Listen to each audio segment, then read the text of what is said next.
sini adalah tupai berapa ni? Tupai 3. 2 tambah 1 tupai jadi tupai 3.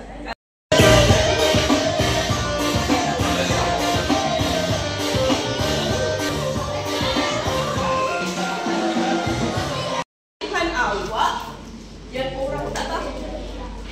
Contoh, saya boleh menjahit. Contoh. Okey.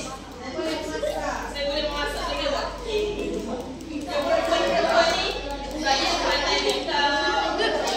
Nama yang biasa orang panggil. Okey. Lepas tu dekat sini yang pertama, sekali dekat atas ni saya sayang. Okey, dekat situ aku tulis